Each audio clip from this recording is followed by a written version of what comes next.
Bwana Yesu asifiwe. Bwana Yesu asifiwe. Tumsifu Yesu Kristo. Asubuhi ya leo napenda kumshukuru Mungu kwa sababu ya neema yake. This morning I would like to thank God for his grace. Napenda kumshukuru Mungu pia kwa sababu ya rehema zake nyingi katika maisha yetu. I thank him for his goodness in our lives. Ninamshukuru Mungu pia kwa sababu ya neema na kibali ambacho amenipatia kuhudumu hapa siku ya leo. I thank God for the grace and the permit to minister here. Lakini pia nitumie nafasi hii kuwapongeza wana DCC kwa kanisa zuri. I use this opportunity to congratulate all DCC members. Nilikuwa tu nalisikia kanisa la DCC wakati wote, lakini nilikuwa bado sijafika kabisa. I've been hearing about this church but I wasn't here yet. Lakini tangu jana nimefika nikapata mtazamo tofauti kabisa wa kanisa hili. Since yesterday I've been here and I have a different perspective. Nikagundua kwamba ni kanisa lenye mission kubwa. I've discovered it's a church with a great mission. Na mimi ninawatia moyo kuwa na mission hiyo katikati ya mji huu. And I encourage you to have that mission in this great city. Lakini pia nawapongeza kwa kuwa na mipango mikubwa na mizuri. I also congratulate you for the great plans you have. Na nimegundua kwamba Mungu ataendelea kuwatumia kwa kiwango ambacho sio cha kawaida. I have discovered God will keep on using you. Jamani, Bwana Yesu asifiwe. Praise Jesus. Sasa tupo katika weekend ya uwakili. We are in a stewardship weekend ambayo wachungaji katika jimbo hili lote wametawanyika kila mahali katika makanisa kuwahudumia watakatifu wa Mungu. Of which pastors in our field are scattered all over churches to emphasize on this weekend. Na ndio maana hata mimi niko hapa kwa ajili ya wiki hii weekend hii ya uwakili. It is from that I am here. Na kwa sababu hiyo jana tulianza. For that reason yesterday we began. Na kichwa cha somo jana kilikuwa nasema divine mathematics. And the theme yesterday was divine mathematics. Divine mathematics, jana tuliona kwamba kila mmoja katika wanadamu anafaa kupiga hesabu. We saw that amongst all human beings, each one has to do some calculations. Na tuliangalia katika mafungu matatu ya sura ya 11 kitabu cha Waebrania. We saw 3 verses from the book of Hebrews. Na yale mafungu tukaona kwamba Ibrahimu alipiga hesabu. We saw that Abraham did some maths. Na hesabu aliyopiga Ibrahimu ni hesabu ya kimungu. And the maths that Abraham did were godly. Na conclusion yetu ikawa kwamba, and our conclusion was, chochote ambacho Mungu amekupatia, whatever God has given you, kuna wakati anakitaka. There are times he wants it. Sasa usipokitoa, when you don't give it back, kitapotea na hautakipata. It will be lost and you will not get it. Ibrahimu Mungu alimpatia mtoto. Abraham was given a son by God. Lakini mtoto yule Mungu akamtaka tena. But God wanted the son back. Hesabu ya Ibrahimu ikawa, the maths of Abraham were, kwamba aliyenipatia mtoto ni Mungu, that whoever gave me this son is God, na anayemtaka mtoto ni Mungu pia, and who wants this child is God himself. Kwa hiyo kama Mungu ndiye aliyenipa mtoto na anamtaka tena, if God is the one who gave me this child and he wants him back, Mungu huyo pia atanipatia tena. The same God will give me again. Na kwa hesabu hiyo Ibrahimu akamtoa mtoto. And by that maths Abraham gave the child. Na Mungu mwenyewe anasema katika kitabu cha Mwanzo 22. And God himself says in the book of Genesis 22. Sasa najua ya kuwa Ibrahimu unamcha Bwana. For now I know that Abraham you adore and worship the Lord. Ni baada tu ya Ibrahimu kumtoa mtoto wake. It was after Abraham sacrificed his son. Mungu anatangaza waziwazi. God announces publicly. Kwamba ninajua kwa hakika. That I know for indeed.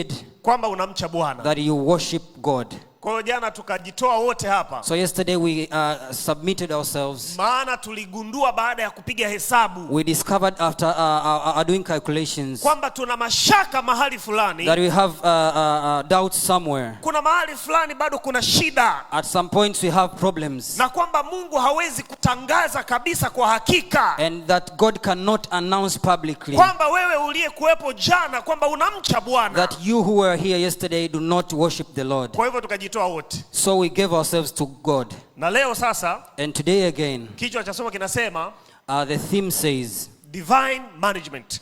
uwekezaji wa kimbingu. Maana jana tulikuwa na divine mathematics. Because yesterday we had divine mathematics. Lakini leo tuna divine management. But today we have divine management. Na fungu litakalotongoza And our leading text linatoka katika kitabu cha Mwanzo sura ya 2. comes from the book of Genesis chapter 2. Mstari wa 4 na wa 5. Verses 4 through 5. Lakini mimi nitasoma kuanzia fungu la kwanza. But I'll read from the first verse. Hadi mstari wa 8.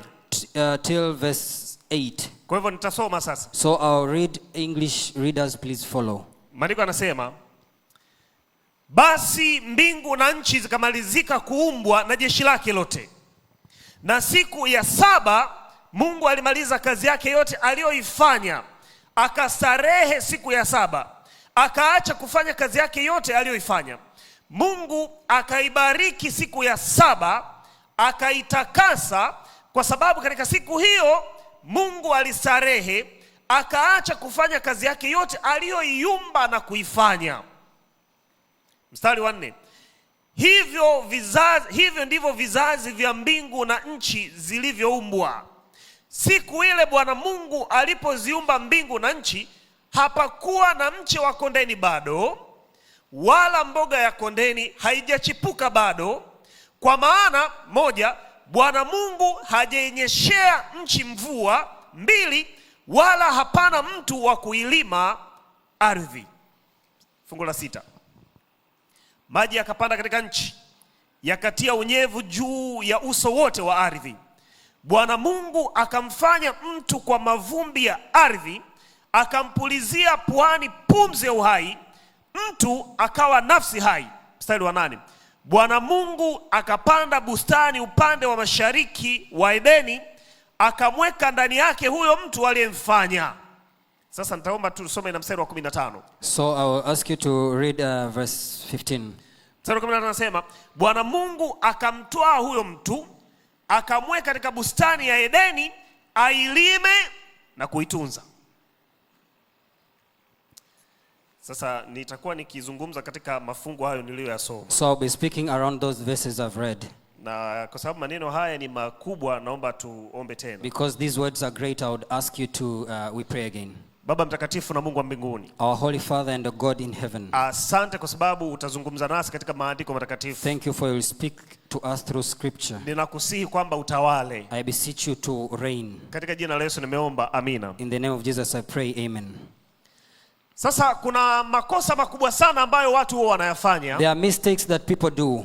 Wanayafanya kwa kufikiri kwamba hasara au upotevu au hata umaskini, They do mistakes knowing that loss or poverty kwamba ni bahati mbaya, is a bad luck. lakini maandiko tuliyoyasoma yana maana ya ndani na tofauti kabisa But na the scripture that we tunavyofikiri. have read show a deeper meaning of beyond what we think. Maandiko yanaonyesha kwamba upotevu wa mali au hata umaskini wenyewe inahusiana zaidi na usimamizi. Scripture shows that loss of property is very connected to management of the property we have given. Kwa sababu kabla dhambi haijaingia, Because before sin entered, kabla ya maumivu, before pain, kabla ya shida, before suffering, kabla ya chochote ambacho tunakiona leo, before everything that we see today, Mungu alikuwa amempatia Adam majukumu. God had given Adam some responsibilities. Alikuwa amempatia kazi ya kufanya. He had given him work to do.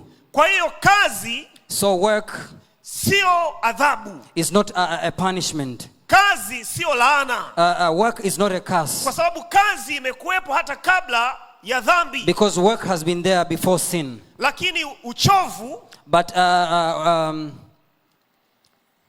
tiredness, maumivu, pain, shida suffering imekuwa ni matokeo ya dhambi. are results of sin. Lakini kazi But work sio matokeo ya dhambi. is not a result of sin. Kazi Work ni jukumu ambalo Mungu alikuwa amempatia Adam kabla ya dhambi. is a responsibility that Adam was entitled by God. Sasa maandiko yanatueleza hivi. So scripture tells us that Katika ile fungu la 5 na hadi la 8 pale, in verses 5 to 8, kuna jambo la kushangaza sana. there is something surprising so much. Maandiko yametueleza hivi. The scripture says that Mungu alipokuwa ameziumba mbingu na nchi, when God had created the heavens and the earth, Anasema siku ile Bwana Mungu alipoziumba mbingu na He said nchi. that day when God had created the heavens and the earth. Sasa tazama, maandiko yana historia vizuri sana ya uumbaji wa mbingu na nchi. So look the history of the creation of the heavens and the earth. Kuna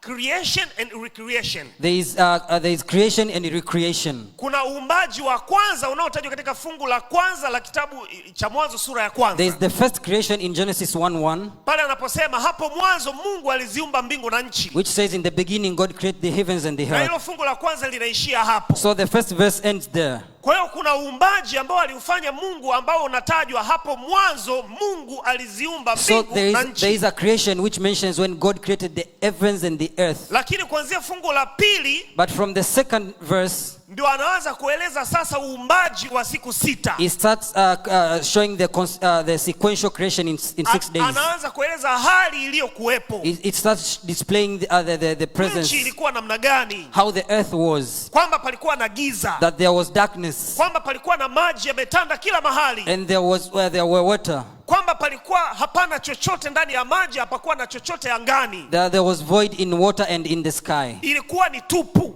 It was void. Palikuwa panatisha. It was Palikuwa panatisha. Scary.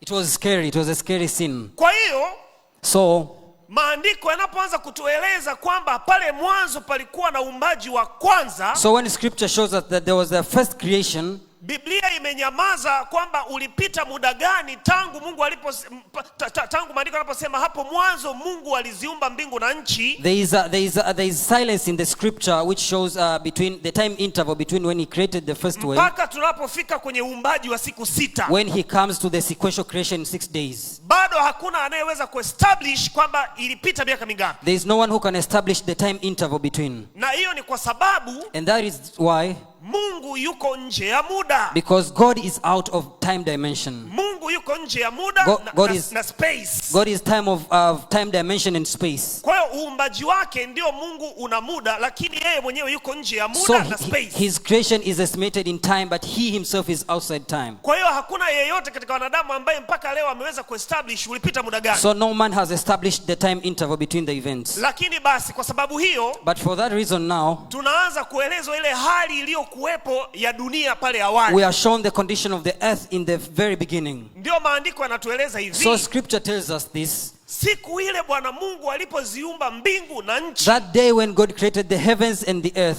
bado hapakuwa na mche wa kondeni, there were no plants in the field, hapakuwa na miti, there are no herbs, hapakuwa na mboga, there are no vegetables, hapakuwa na chochote. there were nothing. Kwa kifupi ni kwamba hapakuwa na maisha. There were no life at all. Kwa hiyo dunia ilikuwa ni inatisha. So the earth was very scary. Kulikuwa na chaos, There were chaos. kulikuwa na disorder, There was disorder. palikuwa na disorganization. Things were disorganized. Hapo palikuwa panatisha. That place was scary. Lakini sasa sikiliza, But now listen. maandiko yanaendelea kusema vizuri sana katika mstari wa 5. Scripture tells it well. Zinaelezwa sababu mbili. It gives 2 reasons. Sababu ya kwanza, The first reason, anasema hali ilikuwa hivyo kwa sababu the condition was that way because Mungu alikuwa bado hajaenyeshea ardhi mvua. God had not watered the earth with rain. Hapakuwa na mvua iliyonyesha. There was no rain that was watering the earth. Kwa hiyo kwa sababu mvua haikunyesha, hakukuwa na maisha. Because it didn't rain, there was no life. Hapakuwa na miti, There were no trees. hapakuwa na mboga, There were no hapakuwa na herbs. chochote. There was nothing. Lakini sababu ya pili So inaelezwa, the second reason told is sababu ya pili inasema hapakuwa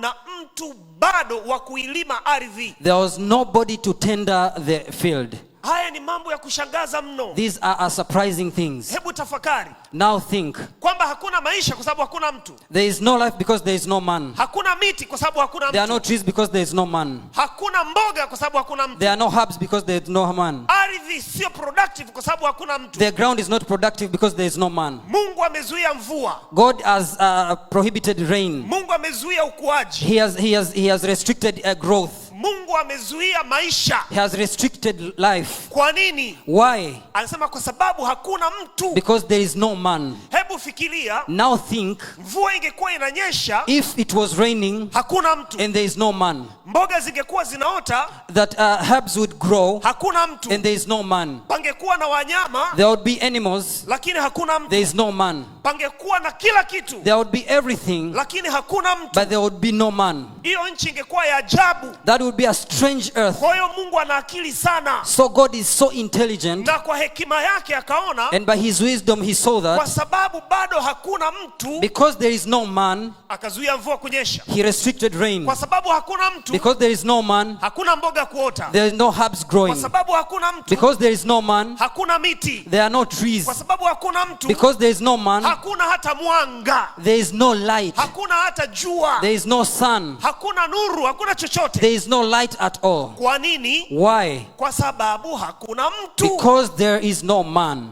Sababu hakuna mtu. Because there is no man. Sasa tafakari. Now think. Maandiko yametuambia The scripture tells us hayo yote hayakuwepo kwa sababu hapakuwa na mtu. those did not happen because there was no man. Na mimi hilo najifunza vizuri sana. And that I learned very carefully. Najifunza vizuri kwa sababu I learned carefully because nimekuja kugundua hiyo ni kanuni. I have come to discover that is a principle. It is a spiritual law. That is a spiritual law. It is a spiritual principle. That is a spiritual principle. Mahali popote ambapo hakuna mtu, Whenever there is no man, mahali ambapo hakuna manager, whenever there is no a mahali manager, ambapo hakuna steward, whenever there is no steward, Mungu huwa anazuia baraka mahali hapo. God restricts his blessings Mungu upon huwa that place. anazuia ukuaji. God restricts growth. Kwa hiyo nikajifunza kwamba So I learned kumbe that ni mpaka anapopatikana mtu it is until a man is found, ndio baraka za Mungu zinaonekana. that is when blessings are visible. Ni mpaka mtu apatikane There has to be found a man. ndio baraka za Mungu zinaonekana. That is when blessings are visible. Kwa kifupi ni kwamba ukiona kanisa zuri kama hili, So that means when you see a good church like this, unaelewa kwamba kuna wakili yuko hapo. you know there is a steward right here. Ukiona mazingira yamekuwa mazuri ya When you see kuabudia, the environment is very clean, unaelewa kuna divine management iko you hapo. know that there is a divine manager here. Kwa hiyo ukiona kanisa linakuwa baya, So you see when the church is getting worse, unapata conclusion moja kwa you moja get a conclusion kwamba there is no management, kuwa hakuna msimamizi. hakuna mtu. There is no man. Unaona nchi ya Tanzania ni nzuri You see sana, the country of Tanzania is very nice. unaona hii nchi ni tajiri You see this sana, is a rich country. lakini inatajwa kuwa maskini. It is mentioned to be poor. Unajua ni kwa sababu gani? Do you know why? Ni kwa sababu hakuna mtu hapo Because bado. there is no man right there. Akipatikana mtu, If a man is found, nchi ambayo ina kilomita 1500 za bahari, a country with 1,500 kilometers of the sea, Tanga kule kwenye mpaka na Mombasa, from Tanga near Mombasa, mpaka ufike kabisa kule Mtwara, when you go deep down to the south to Mtwara, alafu tena ukianzia hapa baharini, when you start here at the ocean, unaenda 200 nautical miles towards the sea, unaenda miles mbali kuelekea katika ukanda wa bahari, unapata hiyo inayoitwa exclusive economic zone. you find this exclusive economic zone. Alafu unaenda tena mpaka kwenye high sea. And then you go beyond where it is Huko the high chini sea. kuna gesi na rasilimali nyingi. That deep down there is gas and so Bado much umepewa potential. mafuta, You have been given fuel. bado umepewa madini, You have been given minerals. dhahabu na almasi. Minerals. Eneo lote la kanda ya ziwa mpaka Singida kote ni dhahabu. All areas around the Lake Zone to Singida are full of minerals. Asilimia 32 ya nchi nzima ni mapori. And you have been given 32% is Lakini full bado- of green lakini bado nchi vegetation. inatajwa kuwa ni maskini. But it is mentioned as one among the poor countries. Unapata tu conclusion moja You get a kwamba conclusion that hakuna mtu. there is no man. Pale nyumbani kwako At your home, ukiona inafika saa 4 usiku watu hawajala, when it gets 10 p.m. and people have not eaten, unapata conclusion moja you tu get a conclusion that kwamba hakuna mtu. there is no man. Ukiona mwanaume amekuja hapa, mandevu ni mengi, unaona nguo hazijanyoshwa, unaona hakuna chochote. When you see a man come here with beards and you know things are not well in order, Unajua hakuna mtu. you know there is no person. Na hiyo inaendelea kwenye kila sekta. And that goes in every sector. Inaenda kwenye kila sekta. It goes into every sector. Ukienda hospitali ni hivyo hivyo. When you go to hospital, it's the same. Ukiona hospitali inafanya vizuri, unaelewa kuna management. When you see the hospital working well, you know there is a good Ukiona management. inafanya vibaya, unaelewa hakuna management. When you see it is going down, you saw there is mismanagement. Kwa hiyo ukiona watu wanapendeza kama hivi, So you see people are well looking like this. conclusion ni moja tu. The conclusion is one. Kuna management. There is management. Bwana Yesu asifiwe. Praise Jesus. Yaani ukiona watu wamependeza hivi, kuna mtu hapo. So you see people well dressed like this, there is Yaani hapo someone. kuna mtu. There is someone. Unajua kusikia hata Waswahili wenyewe wanasema mtu anaweza kawa anakuja kule. Have you never heard the Swahili says that Anaweza kama amependeza sana, Someone might be well dressed, yuko vizuri sana, good looking. lakini akikaribia watu wanasema unafikiri hapo kuna mtu basi? And when he gets closer and they say there is no person. Unajua wanachomaanisha sio kwamba ni mwili Do sasa. you know what they mean? They don't mean the body. Wanamaanisha brain. They mean the brain. Hakuna mtu. There is no person. Maana yake akili pale bado haijafika mahali pake. The brain is still wanting. Kwa hiyo sasa mambo ya umaskini, So things of poverty, mambo ya upotevu wa mali, things of losing property, watu wanafikiri ni bahati mbaya. people think it is of bad luck. Lakini Mungu anatuambia leo sio bahati But mbaya. God tells us today it is not of bad luck.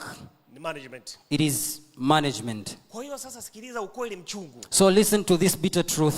Mungu hata ruhusu ukuaji mahali ambapo hakuna manager. God will not allow growth at a place where there is no manager. Na sio tu manager tu. It is not only a manager.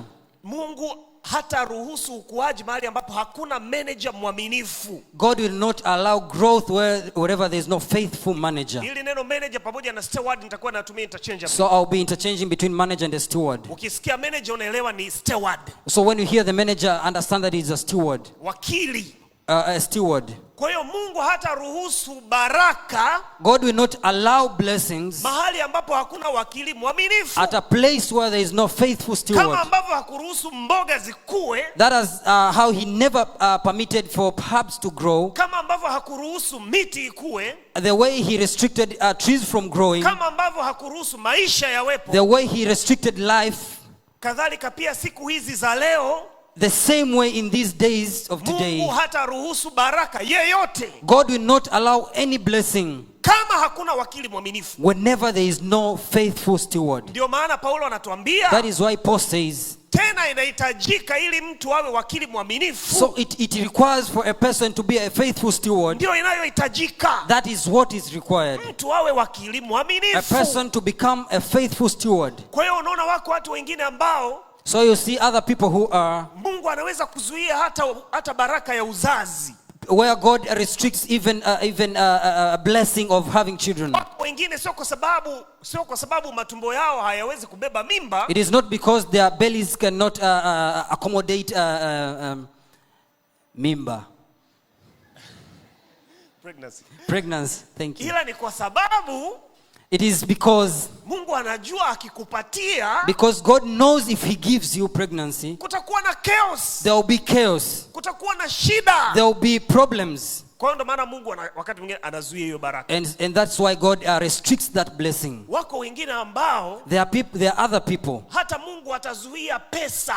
God will restrict money. Kwa sababu anajua siku akiruhusu hiyo pesa kwenye mikono ya mtu ambaye sio wakili mwaminifu, For he knows the way he allows it into a person who is not faithful, dunia itaugua. the earth will be suffering. Kuna watu wengine Mungu anajua wakipata pesa dunia itaugua. God knows people who will, there are people who get money, the earth will be in Kwa hiyo Mungu suffering. anaizuia. So God restricts the money. Kwa sababu zikiingia katika mikono ya wakili wa namna hiyo, Because if it gets in the hand of such a steward, watu watapata balaa. people will be in trouble. Mtu mmoja hapa Dar es Salaam wakati wa ile biko One person here in Dar es Salaam during that era, akashinda biko pesa nyingi sana. he won a gambling game.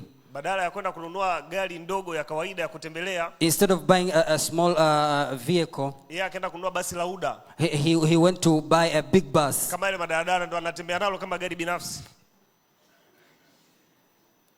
Yeah.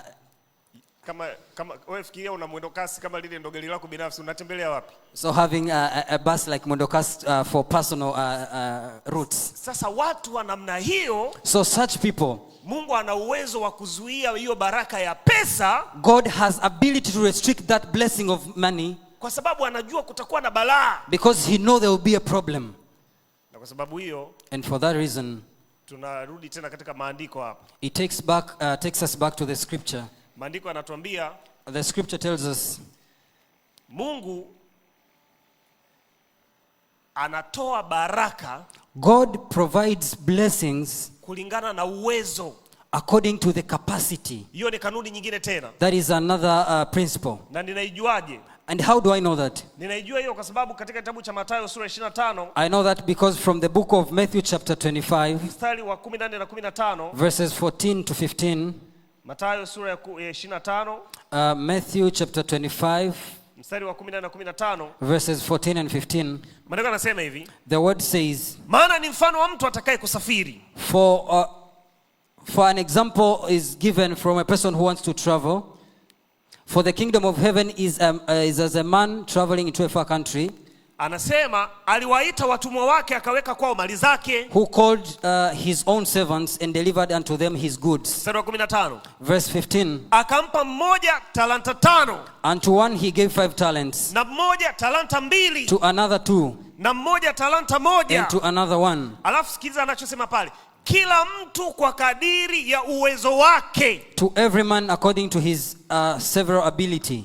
So you see, Kwa hiyo unaona, God provides according to management capacity. Mungu anatoa kulingana na uwezo wa kusimamia. Mungu hawezi akakupatia kwa kadri ambavyo wewe huwezi kumanage. God cannot give to you beyond whatever you can accommodate. So hiyo ni kanuni. So that is a principle. That God will not give you what you cannot manage. Mungu hawezi kupatia kila ambacho hauwezi kukisimamia. Kila mtu anapewa kadri ya uwezo wake.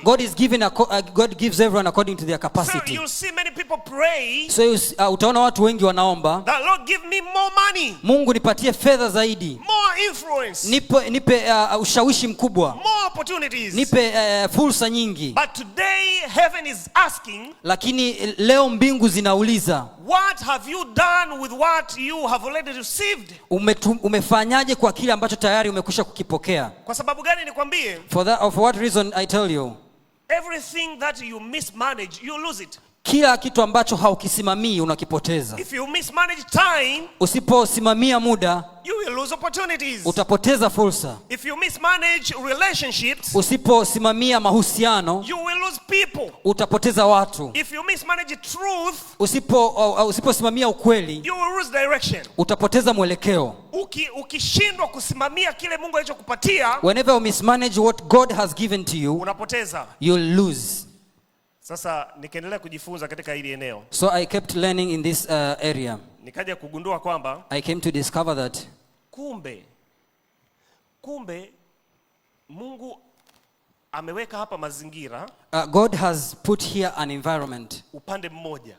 on one side. Upande wa pili amemweka Adamu, On the other end he has put Adam, ili awe manager wa hayo mazingira. so that he manages the environment. Na hilo ndio lilikuwa lengo la Mungu. And that was God's purpose. Tazama, maandiko yanasema katika kitabu cha Mwanzo 1:26. Behold, the scripture says in Genesis, Yanasema hivi, it says, Bwana Mungu akasema, and God said, tumfanye mtu kwa mfano wetu, let us make man in our own image, akatawale. to rule over.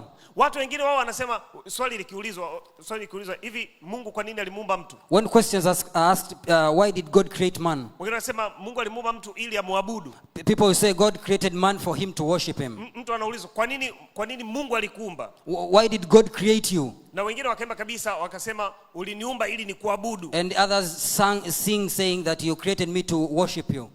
Hiyo sio kweli. That is not true. Maandiko hayasemi hivyo. The scripture doesn't say that. Maandiko hayasemi kwamba Mungu alituumba ili tumwabudu.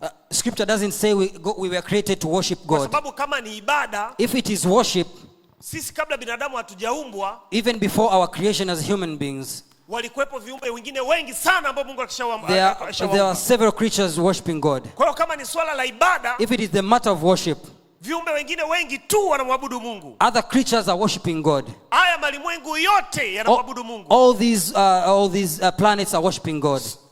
Sababu ya Mungu kutuumba, The reason for God creating us, maandiko yanasema ni kwa sababu Mungu alitaka mwanadamu akatawale. the scripture says God wanted man to rule over. Na swala la ibada, And the issue of worship, lenyewe ni automatic, liko ndani yetu tayari. that is automated within us. Kwa sababu tuliumbwa kwa sura na kwa mfano wa Mungu. Because we are created in God's image and likeness. Kwa swala la ibada liko ndani. So the matter of worship is within. Ndio maana mwanadamu anapokosa kumwabudu Mungu, asipomjua Mungu wa kweli, So when man doesn't know the right God, anaweza kuabudu chochote. he can worship anything. Kwa nini? Why? Kwa sababu swala la ibada liko ndani yake. Because the issue of worship is within within. Swala la ibada liko ndani ya moyo wa mtu The tayari. matter of worship is in man's heart. Iko ndani ya system It tayari. is already in the system already. Sisi tumeumbwa ndani yetu, tunasikia hamu ya kuabudu. So we have been created in a way that we feel the urge to worship. Lakini lengo la Mungu kumuumba mtu, But the purpose of God creating man, maandiko yametueleza straight. the scripture tells it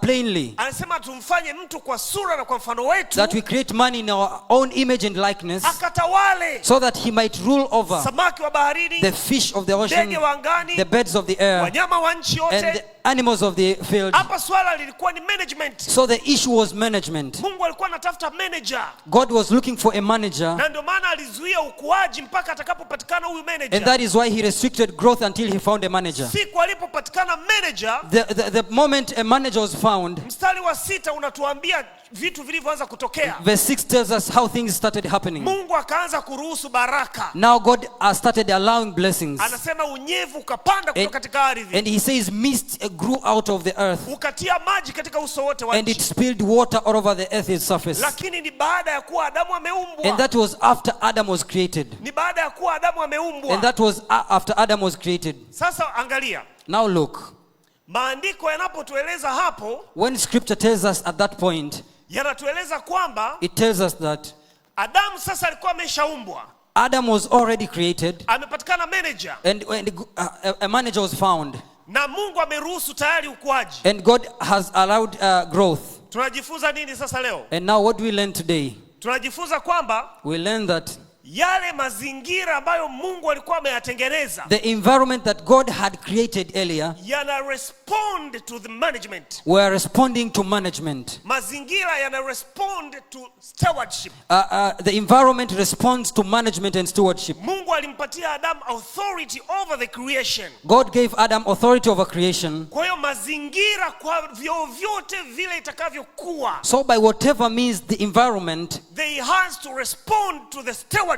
was subject to responding to stewardship. Mazingira lazima yatii. The environment had to obey. Kwa hiyo Adamu alikuwa na authority over. So Adam had authority over. Kwa hiyo ikitokea So if it happens umeenda mahali fulani, If it happens you go to a certain place alafu hakuna mabadiliko, and there are no changes, kwamba mazingira hayakutii, and the environment is responding to you, manake hapo tu tuna ile conclusion moja kwamba hakuna mtu. we have a conclusion that there is no man. Mwambie mwenzako hakuna mtu. There is no man. Tell your neighbor that there is no man. Hakuna mtu.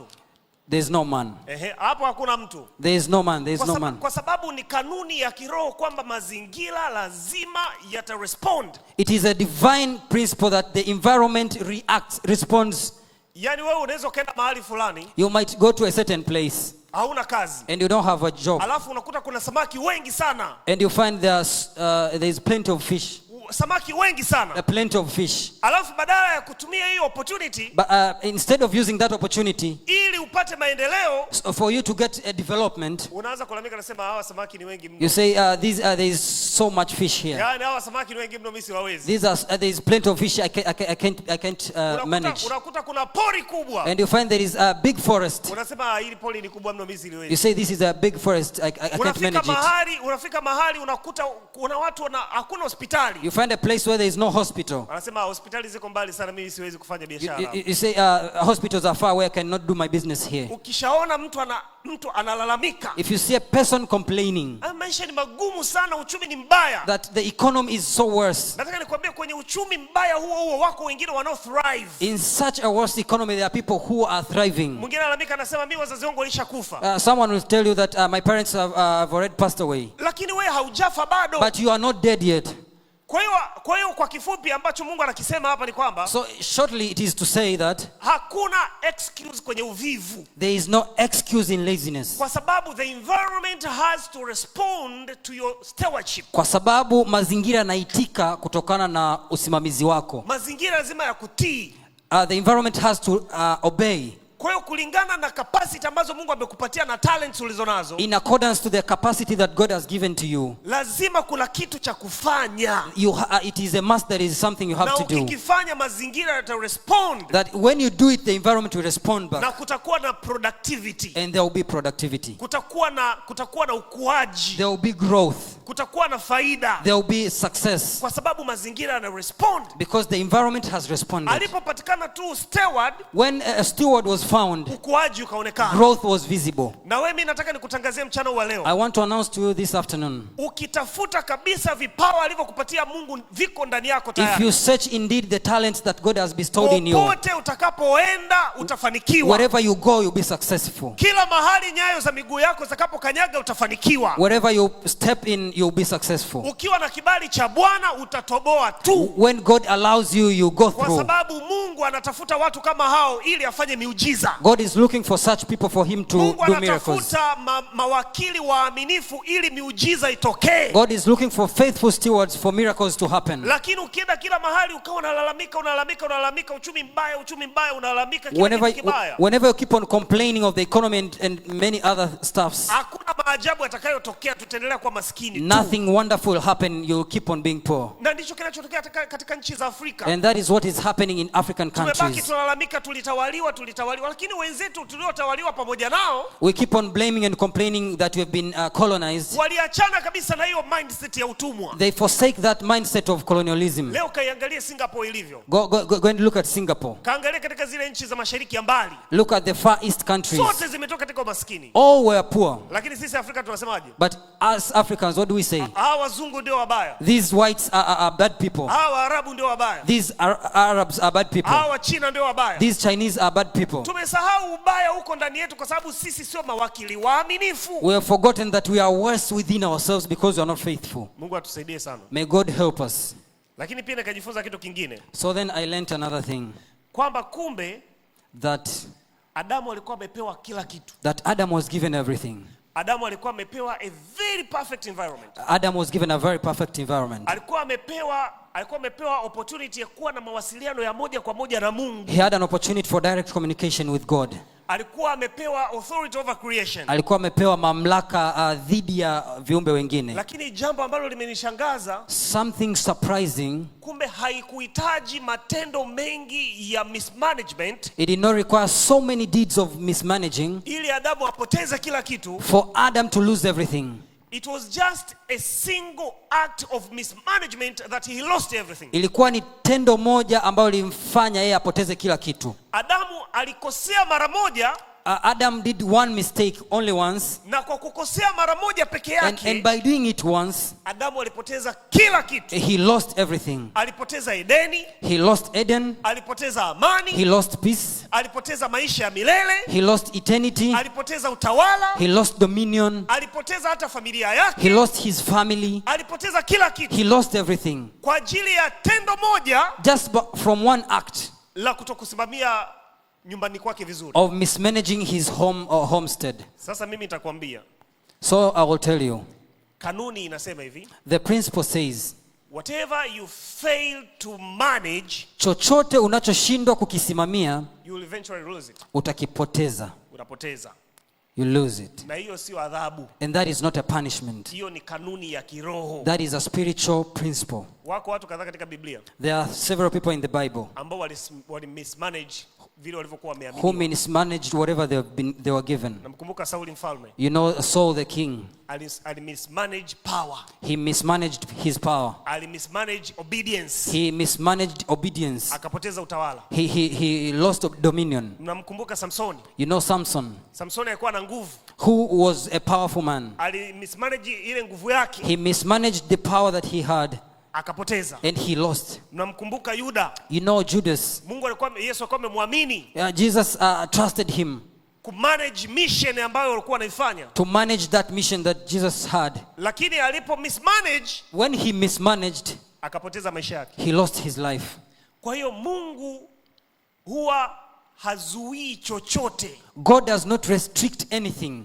kama kuna management, Mungu hakuna baraka yoyote anayoizuia. God will not restrict any blessing whenever there is good management. Kama kuna management, hakuna baraka yoyote ambayo Mungu anaizuia. Hakuna. Wherever there is management, God will not restrict any blessing. Kwa nini Why? Mungu anazuia baraka? Why does God restrict Ni blessings? kwa sababu hakuna management. Because there is mismanagement. Kwa ndio maana nilikuwa nimekuambia wewe, ukiona chochote ambacho kinakaa vibaya, So that is why I'm telling you, if you see something not in a good way, unajua tu pale hakuna mtu. you know there is no man. Hakuna mtu. There is no man. Na ukiona kuna kitu kizuri, And whenever you see something good, Waswahili walisema hivi, the Swahilis have a saying, mkiona vinaelea, whenever you see things flourishing, mkiona vinaelea, malizieni kwa Kiswahili. Vimeundwa. yes, they've Sasa been managed. Usifikiri vimeundwa tu hewani. Kuna mtu amefanya kazi. Don't think they've been managed somewhere else. There's someone who's working on them. Narudia tena, mkiona vinaelea, So whenever see something flourishing, vimeundwa. they've been managed.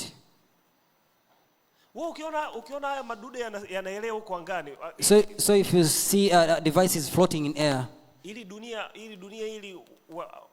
watu wa mambo ya astronomy wanakuambia linazunguka kwa sekunde tu, linazunguka kilomita 20 na kilomita 29.78. so astronauts give that estimation of how the earth revolves, Jinsi linavyo spin pale kwenye orbit yake, the way it rotates on its spin.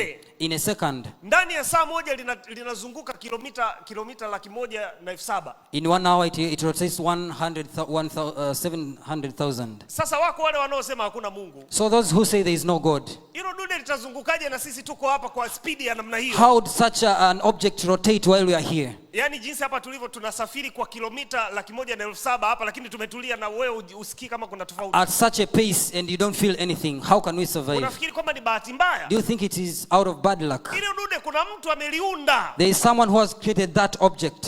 Sisi hatuanguki. Hapa tulipo tumekaa juu ya uso wa ardhi. We are on the earth's surface. Tuko juu. We are on top. Na hatuanguki kwenda kwenye space. We are not falling into the Kwa space sababu kuna gravitational force na tukae hapa. because there is a gravitational force keeping us here. Bahati mbaya vimeundwa. These things are not out of bad luck. Hii Rwanda juzi tu hapa kuanzia mwaka 98 mpaka leo nafikiri miaka 30 tayari. So you've seen from Rwanda from 1994 to date Imetoka kuwa nchi ya ajabu ya hovyo kabisa. it was from one of the disastrous countries. Lakini leo ukitafuta nchi bora na nzuri safi, But if you look at a good and a plain country, nenda Kigali ukaangalie. go to Kigali and see. Ni pasafi. It is very clean. Wewe safiri kutoka pale Ubungo, sasa nenda mpaka Buguruni. So if you are traveling from Ubungo to Buguruni, Angalia pembeni yako kulia na kushoto. look besides on the left and the right. Yamejaa mavibanda machafu ya hovyo. Mavibanda. Mavibanda. Yeah, there are these dirty Maduka. yes, shops. Ni machafu, matope yanaingia kila mahali. There is mud everywhere. Ni machafu kweli. They are very dirty indeed. Hata ukiwa unakuja huko mjini. So even when you are coming to town, Ni matope kila mahali. there is mud everywhere. Makopo, yani mtu yuko kwenye gari, mtu ana ndizi, anatupa barabarani. Someone is in the car and he anatupa makopo barabarani. they throw anywhere, things anywhere. Kinyesha makopo yale yanaziba mitaro. So when it rains, these things they clog. Yeah, thank you. Ukiona hivyo, So when you see that, unajua hapo hakuna mtu. you know there is no person. Huwezi kuwa na nchi lenye hela kama ile, alafu ile nchi ni tajiri. You can't have such. Alafu hali ndio hiyo. You can't have such a rich country and that is the situation. Yani unaona sisi tulivyo. You see how we are. Hapa ni pasafi, ni pazuri. That this is a clean and beautiful place. Panafanya mtu atamani kurudi tena. It makes a person feel like coming back. Na tena. And again. Lakini jinsi tulivyokaa tumevaa na suti zetu vizuri na wasichana wamevaa vizuri hapa. The way we are seated in our dresses, well looking. Huwezi kuimagine ukipita tu mtaa wa nyuma hapa. You can't imagine going through the back street here. Ukutane na yale sasa maji yanayomwagika barabarani hapa. And you find out of the water spilling in the streets. Ukiona jambo la namna hiyo, if you see such a thing, unajua hakuna management. You know there is no management. Kwa sababu Mungu hawezi kuruhusu ukuaji mahali ambapo hakuna management. God cannot allow growth whenever there is mismanagement. Tutabaki tunalalamika tu hivi, lakini mpaka iwepo management. So we'll keep on complaining, but it is until we have proper management. Nilipita Ilala juzi kanisani pale. So I went through Ilala at church. Kanisa la Ilala limekaa in a very prime area. Ilala is in a prime area. ambapo kuna biashara, where there are businesses, lakini wameweka ukuta kama pambo tu. but they've put a wall as a decoration. Kwa nini wasingeweka maframe pale wakatengeneza biashara? Why don't you put frames for business Wakaingiza pesa. and you have some income? Lakini wanafurahia tu ukuta pale kama pambo. And they are just happy having a wall as a decoration. Ukiona jambo la namna hiyo, If you see such a thing, unajua hakuna management. there is no management.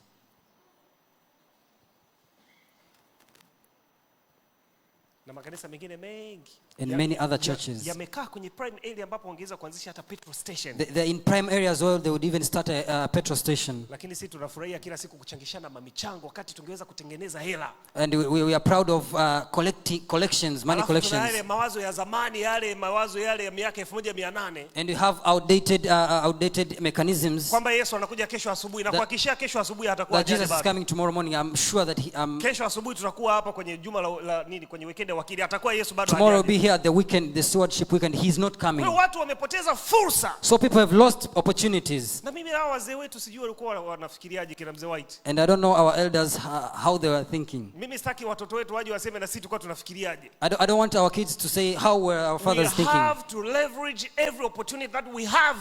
Ni lazima tupite katika fursa tulizo nazo. Opportunities ziko nyingi, kanisa lingeweza kufanya vizuri. There are so many opportunities out of which you can do better. Lakini ukiona hivyo ni kwa sababu unajua hakuna management. But whenever you see it in that way, know that there is mismanagement. Akipatikana mtu mambo yanabadilika. When a man will be found, things will change. Hata kwenye familia yenu akipatikana mtu mambo yanabadilika. Even in your family, if a man is found, things will change. There will be growth. Kutakuwa na maendeleo. There will be development. Hata yale mambo ya kusema wachawi sijui wachawi. And things of claiming witchcraft, ni kwa sababu watu hakuna management. Because there is no management. Unashindaje kumanage mchawi? How can you manage a witchcraft? Ukiona imani za kishirikina zinazoeleka sana. And when you see sorcery prevailing, ni kwa sababu hakuna management. Because there is mismanagement. Yani sisi tuna akili kuliko mchawi. So we have brains than the witch. Bwana Yesu asifiwe. Praise Jesus. Yani uweze kumwogopa mchawi, you have to manage them. You can't be afraid of witches. You should manage them. Ni watu wanatakiwa kuwa managed. Ni mazingira Mungu ametupatia, tumejikuta tumo katikati ya wachawi. Sasa manage the witches. Those are environments for us to manage, even the witches. Sio kukimbia, not to run away. You have to manage.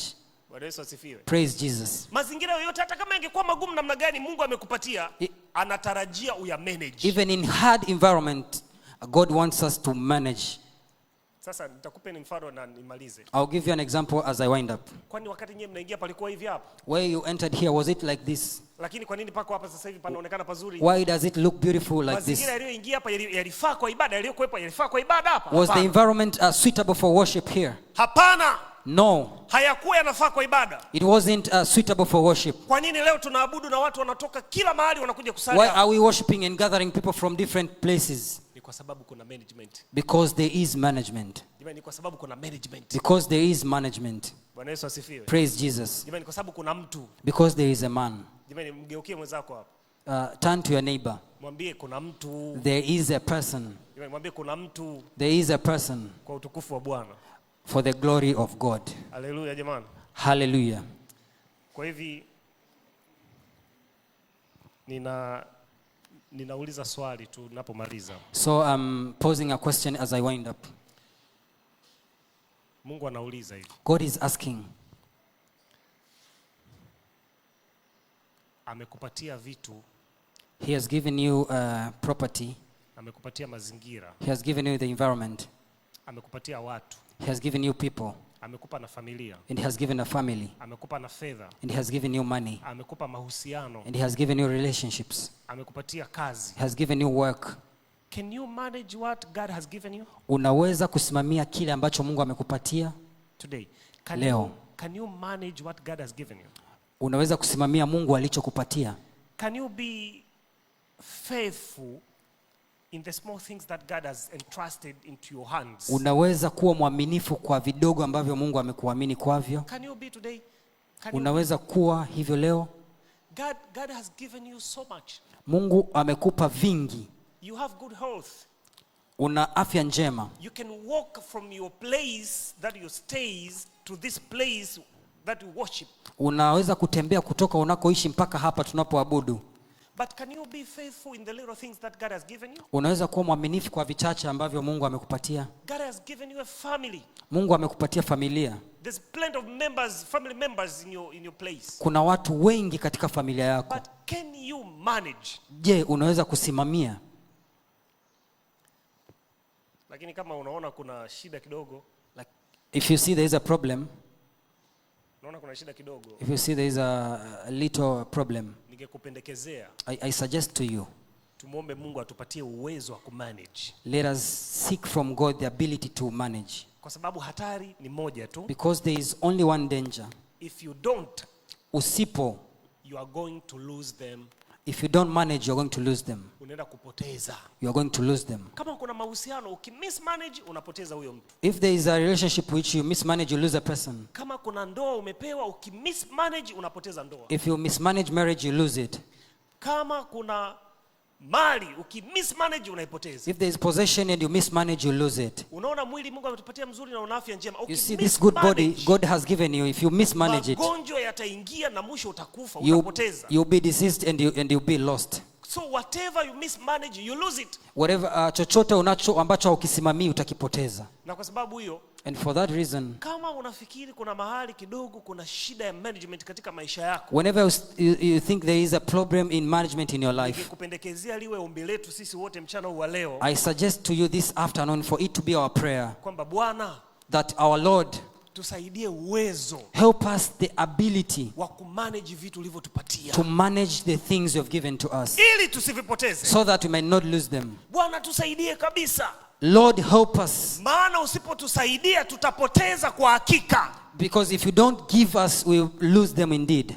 Na sio moja tu. And it is not one. Sio moja tu. It is not only that. Utapoteza vyote. You'll lose everything. Yule mtu alipewa ile talanta moja akaificha chini ya ardhi. So that person who was given one talent and he hid it in the sand. Yule bwana aliporudi akasema mtumwa mbaya na mvivu. And when that Lord came, he found him as a steward person. Akasema mnyang'anyeni hiyo. He told them to take it from him. Mpatieni yule mwenye 10. Give it to that one who had 10. Unaona? You see? Ukishindwa tu kumanage utanyang'anywa. So whenever you mismanage, it will be taken from you. Basi.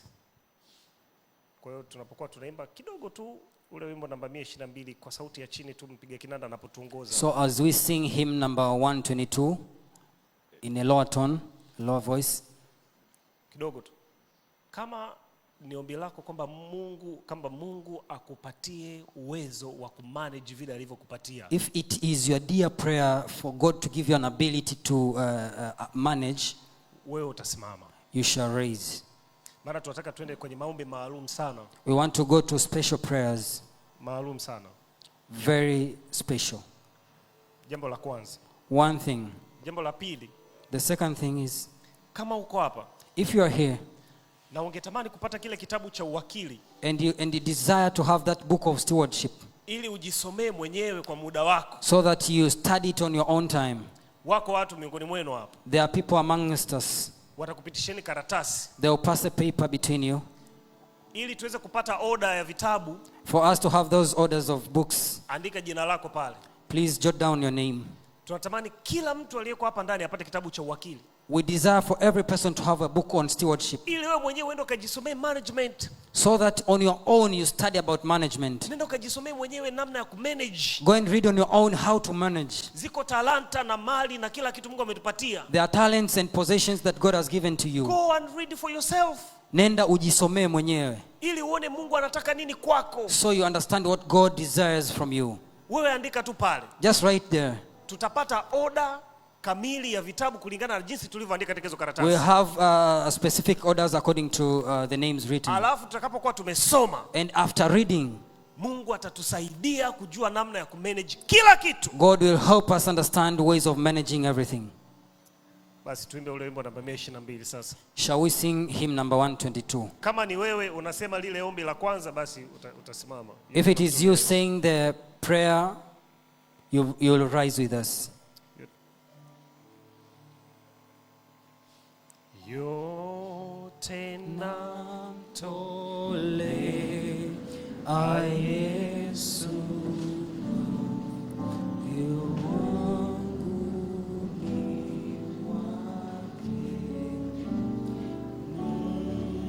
navutwa na upendo kwa hiyo najitoa yote kwa Yesu, yote kwa Yesu.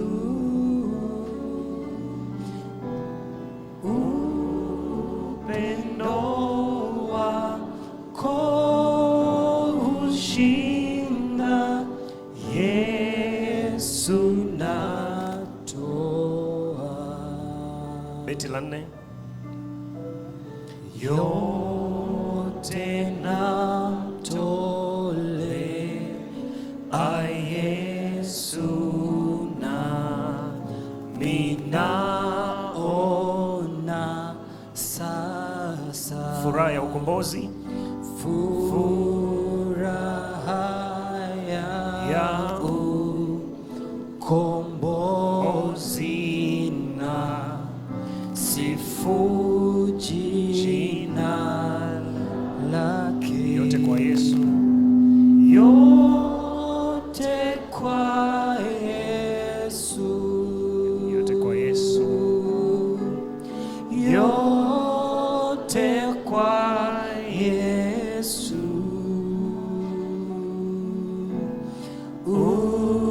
Upendo wako hushinda, Yesu natoa. tunakwenda kuomba sasa. So we are going to pray. Tuombe. Shall we pray? Baba yetu na Mungu wa mbinguni, Our Father and our God who art in heaven, Mungu uliyeziumba mbingu na nchi na bahari na vyote vilivyomo, God who created the heavens and the earth and everything in there, Mungu mtakatifu, the holy God, ni wewe tu ambaye mchana wa leo tunaliitia jina lako takatifu sana. you alone we summon your name this afternoon. Asante kwa sababu tumeisikia sauti yako. Thank you for we have heard your voice. Asante kwa sababu ya kanisa hili zuri. Thank you for this beautiful church. Tunakushukuru pia kwa sababu hata rehema zako ni nyingi. We thank you because your blessings and grace is so in abundance. Bwana, hawa watu wote hao, All these people, Lord, Bwana, hawa watu, Lord, these people, hawa watu hawa, these people here, tumesimama kwa sababu tunasema tu we are standing because we are saying kuna namna fulani hivi Bwana hatujasimamia, there is a way we have not managed. hatujasimamia mali na fedha na talanta ulizotupatia vizuri. We have not managed possessions, talents and money that you have given to us properly. Tumebaki tunalalamika tu siku zote na kuwa na lawama. We keep on complaining and blaming. Tunalalamikia serikali, We complain to the government, ndugu zetu, our relatives, kanisa letu, our church. lakini Bwana umetupatia fursa nyingi mno But God, you have given us so many opportunities ambazo mismanage. that we have mismanaged. Lakini mchana huu wa leo Bwana, But this afternoon, oh Lord, tunasema kwa sauti moja, we say in one voice, tusaidie uwezo. help us the ability. Tusaidie uwezo wa kumanage vitu ulivyotupatia. Give us the ability to manage these things. Kwa sababu tunajua kwa hakika, For we know indeed, Bwana, tunajua we know indeed, we know, Lord, kwamba kama hali hii ikiendelea namna hii, that if this condition persists, tutapoteza. we will lose. Tutapoteza Bwana. We will lose, oh Lord. Na sisi tusingependa kupotea, And we do not like to get kupoteza lost, maisha yetu, to lose our lives, kupoteza mali to zetu, lose our possession, kupoteza mahusiano to yetu, lose our relationships, kupoteza vitu vyote ulivyotupatia, hata kanisa. to lose everything you've given to us, Hatuko including tayari the kupoteza church. kanisa zuri namna We hii, are not ready to lose this hatuko church. tayari. We are not ready. Lakini kwa sababu hiyo Bwana, Because of you, oh Lord, tumekuja mbele zako leo. we come to you this tunajua ni bora kuanguka katika mikono yako, We know it is good to fall into your hands kwa sababu wewe ni mwingi wa rehema. because you are full of goodness. Neema yako ni nyingi na mpya kila siku. Your grace is in abundance and it is new every day. Ni kwa huruma zako tu kwamba tuko hai. It is through you that we are alive. Na kwa sababu hiyo Bwana tunakuomba na And kukusihi. for that reason we ask and beseech from you, Lord. Bwana tunakuomba kwamba utusaidie uwezo. We ask you to give us the ability Uwezo wa kumanage to manage kwa utukufu wa jina lako. for the glory of your name. Alafu Bwana tutakapokuwa tumefanikiwa kabisa, And then, Lord, when we will be successful, tutakapokuwa tumefanikiwa mno, and when we will be fully successful, tukumbushe wote katika mkutano huu mtakatifu leo, remind us, everyone in this gathering, tusikusahau katika mission. that we might not forget you in this mission. Tusisahau kurudisha zaka na sadaka. That we might not forget to return tithes and offerings. Tusisahau kuifanya kazi yako. That we might not forget to do your work. Bwana utukumbushe. God, remind us. Bwana umetupatia na maisha hapa duniani. God, you have given us a life on Tupatie earth. na hekima ya kuzihesabu siku zetu, Give us wisdom to count our days. ili kabla hatujalala mauti, So before we sleep, tuwe tumerekebisha kila kitu, so that we might modify everything. tumemanage kila kitu, That we have managed everything. hata na maisha uliyotupatia, Even the life you have given to us. ili utakapokuja tuonekane kuwa washindi. So whenever you come, we stand as vicars. Naomba kwa ajili ya uongozi wa kanisa, I pray for the church leadership. wabarikie Bwana. Bless them, O Lord. Waongezee na skills Give them more skills kwa ajili ya kuendelea kumanage kanisa hili lifanye kazi ambayo inakubalika. to keep on managing the church in doing the work that is Kazi acceptable. itakayoleta matokeo makubwa katikati ya jiji. The work that will bring big results in this city. Naomba hata na kwa ajili ya mchungaji. I pray for the pastors as Naomba well. hata na kwa ajili ya kwaya. I pray for the choirs as Naomba hata na well. kwa ajili ya members mmoja I mmoja. pray for individual members. Ukawabarikie Bless them kwa utukufu wa jina lako. for the glory of your name. Upendo wa Mungu Baba The love of the Lord na neema ya Yesu Kristo and the grace of Jesus na ushirika wa Roho Mtakatifu and the communion of the Holy uwe Spirit, pamoja nasi tangu sasa na hata milele. may it be with us today until forever. Katika jina la Yesu tumeomba. In the name of Jesus we pray. Amina. Amen. Amen.